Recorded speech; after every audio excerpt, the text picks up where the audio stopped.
करनाल से एक और साइबर फ्रॉड का मामला सामने आता है। आजकल आए दिन हर चीज़ जो है ऑनलाइन बुक कराई जाती है, चाहे बात हॉस्पिटल अपॉइंटमेंट्स की ही क्यों ना हो।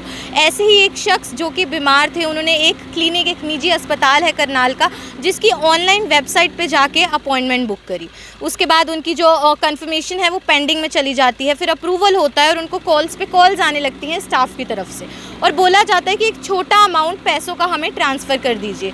लेकिन सर जो है वो पैसे ट्रांसफ़र नहीं करते। उसके बाद जब अगले दिन वो उस निजी अस्पताल में पहुंचते हैं तो हॉस्पिटल स्टाफ की तरफ से क्लेम किया जाता है कि हमारा कोई ऑनलाइन प्रेजेंस नहीं है, जबकि अगर उस वेबसाइट को देखा जाए तो वहाँ पे वहीं पे काम करने वाले डॉक्टर की फ़ोटो है, कॉन्टैक्ट डिटेल्स है। जब हॉस्पिटल स्टाफ से बात की जाती है, डॉक्टर से बात की जाती है, तो उनका कहना होता है कि ऐसे पहले भी कई बार मामले सामने आ चुके हैं और इसकी जो लीगल रिपोर्ट है वो भी कहीं ना कहीं पुलिस थाने में दर्ज कराई गई है, लेकिन अभी भी उस वेबसाइट की ऑनलाइन प्रेजेंस है और आए दिन कितने ही लोग इस तरीके से यहाँ पे पहुँचते हैं। सर हमारे साथ है जिनको कुछ ही वक्त बाद उनका टिकट नंबर भी मिल जाता है। अगले दिन, कल रात का ये वाक़या है, और अगले दिन ये जो है हॉस्पिटल में पहुँच जाते हैं, लेकिन यहाँ पे आके इन्हें पता चलता है कि वहाँ पे पेशेंट्स का जो है रश लगा हुआ है, पूरी लाइन लगी हुई है, और वो जब अपनी टिकट नंबर दिखाते हैं तो उनको बोला जाता है कि हमारी तो कोई ऑनलाइन प्रेजेंस नहीं है, हमारी तो कोई वेबसाइट नहीं है। तो सर से जानना चाहते हैं एक बार कि पूरा मामला क्या है, एक बार पूरा मामला बताइए सर। ऐसा है, मैं BK Grover, deputy manager state bank of India main branch Karnal से VRS मैंने लिए, रिटायरमेंट ली है। तो मैं आज, मेरे को सुबह टेम्परेचर था 9:30 बजे के करीब, मैंने जैसे ही हैप्पी हॉस्पिटल डाला गूगल पर तो इनका निकला जो नंबर वगैरह, मैंने उस पर ऑनलाइन लिखा हुआ था, तो मैंने उसमें बुकिंग की। मेरे को एकदम टिकट नंबर आ गया भी आपके ये टिकट नंबर है और आप अपना अपॉइंटमेंट के लिए पेंडिंग है आपकी अप्रूवल। फिर थोड़ी देर बाद एक राहुल ने व्हाट्सएप पे फ़ोन किया मेरे को, उन्होंने मेरा नंबर भी ऐड कर लिया। मेरे को कहा 5 आप जो इन्फॉर्मेशन डालो तो वो आपको हो जाएगी और आप 5 रुपये उसमें जमा कर देना पेटीएम से। तो मेरे को लगा कि कुछ गड़बड़ तो नहीं है, एकदम माइंड में आता भी नहीं, पेशेंट है बंदा, बीमार है। तो जब जैसे ही वो डला नहीं तो उसने आगे कहा चलो आगे इन्फॉर्मेशन फिलअप करो, मैं आपकी ना अप्रूवल करवाता हूँ डॉक्टर से, अभी आप आधा घंटा वेट करो। मैं आधा घंटा वेट किया, 10 बज गया, फिर उसका फ़ोन आया, फिर उसने मेरी वो साइट फिर वो फिलअप कराता रहा, कुछ ये करो वो करो। मैंने कहा मेल नहीं, मैं फ़िलअप करूँगा, तो पेटीएम से भी नहीं करूँगा पेमेंट, तुम ऐसे करो मैं वहाँ आके पेमेंट कर दूँगा, 10 रुपये ही तो हैं, 5-10 रुपये, तो मैं वहाँ पेमेंट कर दूँगा, ठीक है। तो उसके बाद उसने कहा ठीक है मैं कन्फर्मेशन लेता हूँ डॉक्टर से। वो कितनी देर लगा दी, 15 मिनट। मैं कहा इतनी देर लगती है क्या अपॉइंटमेंट लेने में? कह रहे डॉक्टर साहब आए नहीं। मैं क्या डॉक्टर साहब आए नहीं, तो जब डॉक्टर साहब ने 11:30 का टाइम लिखा हुआ है उसके ऊपर आपने, तो आप फिर मेरे को वो क्यों कर रहे हो? बता दो कितने बजे डॉक्टर साहब आएंगे, मैं यहाँ बैठा रहूँगा क्या? फिर कहते हैं अच्छा आपकी ना कन्फर्मेशन हो गया, 11:30 बजे आ जाओ आप। मैं 11:35 पे यहाँ पहुँचा। जैसे ही रिसेप्शन पे गया, सामने लिखा हुआ कि ऑनलाइन कोई हमारी वेबसाइट नहीं है। ये तो एक बड़ा तगड़ा फ्रॉड है किसी बंदे के साथ। अब जो पेशेंट जो आ रहा है बाहर से, उसको क्या पता आपकी ऑनलाइन साइट नहीं बनी हुई है। आपके पास इतने बंदे आते हैं, इन्होंने डॉक्टर साहब ने मुझे ये कहा कि यहाँ और भी आते हैं, ऐसे कई आते हैं जो करके आते हैं बुकिंग। मैंने कहा फिर आप एक्शन क्यों नहीं लेते? करते हम क्या करें, हमने जब लिख कर लगा दिया। मैंने कहा घर बैठे पेशेंट को क्या पता चला कि आपने नोटिस बोर्ड पे लगा रखा है, या तो नोटिस बोर्ड अखबारों में भेजो, टीवी पे दो, कहीं पता तो चले किसी को कि ऑनलाइन नहीं होती।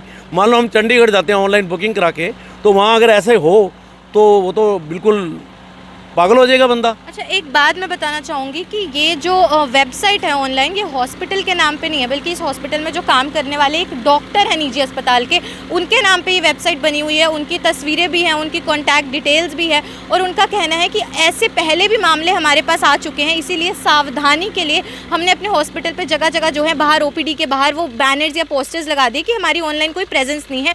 और डॉक्टर्स का ये भी कहना है कि जो थाने हैं वहाँ पर ऐसी शिकायत भी कई बार दी गई है, लेकिन अभी भी वो वेबसाइट ऑनलाइन शो होती है। और दूसरा साइबर फ्रॉड का बड़ा मामला ये इसलिए है क्योंकि सोचिए कि इनको बोला जाता है अपनी पेटीएम डिटेल्स डाल दीजिए, उसके बाद इनको बोला जाता है महज एक छोटी सी रकम है 5-10 रुपये, कोई भी इंसान एकदम से कर देगा कि 5-10 रुपये की बात है, लेकिन वो लिंक भेजते हैं। लिंक भेजने की बात हुई थी कि लिंक भेजेंगे, तो मैंने उसको खोला लिंक को, लेकिन मैंने पेमेंट तो नहीं की। लिंक खोल के वो देखता रहा, मुझे समझ आ गई कि ये, मैं तो स्टेट बैंक में रहा हूँ, ऐसे कई फ्रॉड देखे हैं मैंने।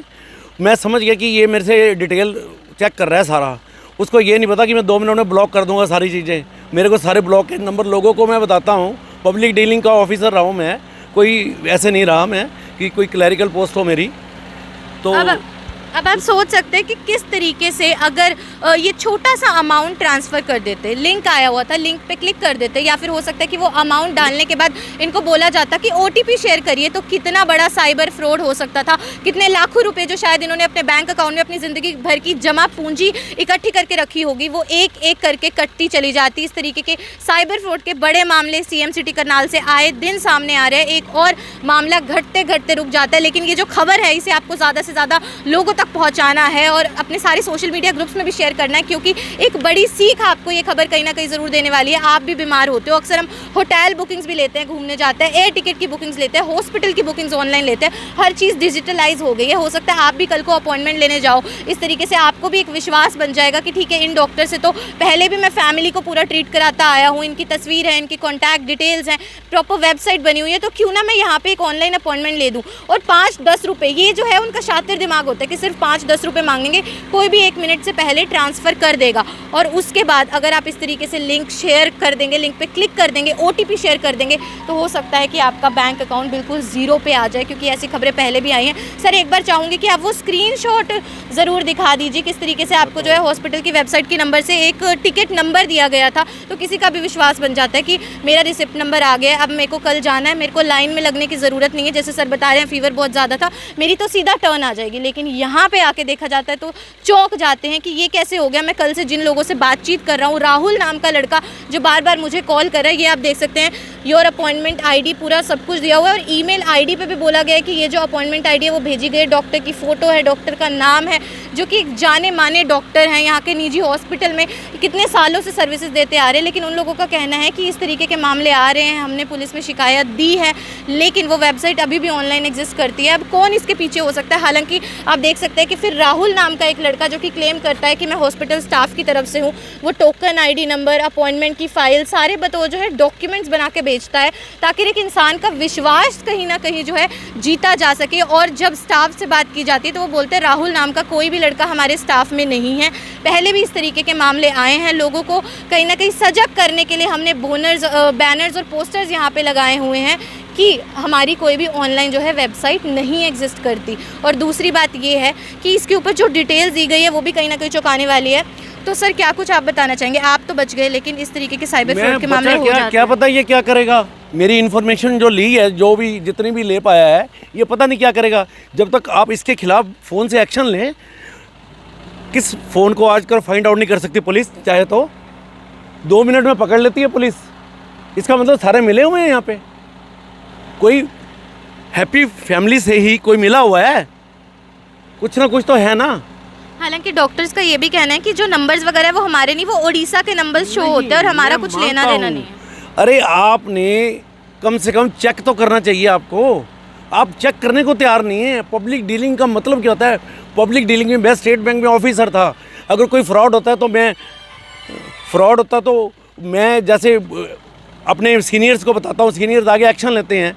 अगर नहीं लेंगे तो फिर पब्लिक डीलिंग का मतलब क्या हुआ? आपके पास पब्लिक आ रही है, आप पब्लिक डीलिंग में बैठे हो। डॉक्टर पब्लिक डीलिंग में ही आते हैं, तो फिर उसका क्या फ़ायदा हुआ? तुम एक्शन ही नहीं लोगे तो सारे जो पेशेंट आएंगे कितने आते रहेंगे, आते रहे जाते रहे, लोग पागल हो जाएं, बुखार भी ठीक हो जाए वैसे ही बिना उसके ही दवाई लिए। इसमें तो मैं बिना दवाई लिए ही ठीक हो गया, जो मेरी आंखें खुल गई। मेरे लाखों रुपये पड़े, मेरे प्रोविडेंट फंड का पैसा है, ग्रेचुइटी का पैसा है, सारा पैसा भी उड़ जाएगा ऐसे तो। तुम कम से कम तुम्हारे पास आया है, कम उसके पकड़वाओ तो सही, साइट बंद करवाओ, ब्लॉक करवाओ, कुछ तो करवाओ। बिल्कुल, देखिए सर को जो है कहीं ना कहीं नॉलेज थी, वो बैंक में रह चुके हैं, तो किस तरीके से वो बच जाते हैं। लेकिन बहुत से लोग ऐसे भी हैं जिनको ज़्यादा नॉलेज नहीं होती है डिजिटल चीज़ों की, या वो एकदम से हो सकता है 5-10 रुपये सुन के ट्रांसफ़र कर भी देते, तो कितना बड़ा नुकसान हो सकता था। साइबर फ्रॉड के इस तरीके से जो ट्रैप्स होते हैं, उसका ये एक बड़ा मामला कहीं ना कहीं ज़रूर नज़र आ रहा है। और ऑनलाइन वो वेबसाइट, अभी भी ऐसी कितनी वेबसाइट्स और भी होंगी जो इस तरीके के शातिर लोग चला रहे होंगे, जो भोले भाले लोगों को ठग के उनका ज़िंदगी भर की जो जमा पूंजी है, जो पैसा है, उसको 1 सेकंड के अंदर फ्रॉड के थ्रू उनसे ले लेते होंगे, छीन लेते होंगे, और वो लोग क्या कर पाते होंगे। तो ये जो खबर है इससे आपको सीखना ज़रूर है, एक मैसेज इसमें ज़रूर छिपा हुआ है कि थोड़ा सा एहतियात बरतनी है, थोड़ा सा सतर्क रहना है। ऑनलाइन जब भी आप कुछ भी कर रहे हैं, कुछ ऐसे लिंक्स हैं जिस पे आपको क्लिक नहीं करना है, OTPs कभी आपको शेयर नहीं करने हैं, थोड़ा सा सावधान रहने की ज़रूरत है, क्योंकि जितना डिजिटल एरा बढ़ता जा रहा है उतने ही फ्रॉड्स भी बढ़ते जा रहे हैं। Bhavya Narang, Karnal breaking news, Karnal.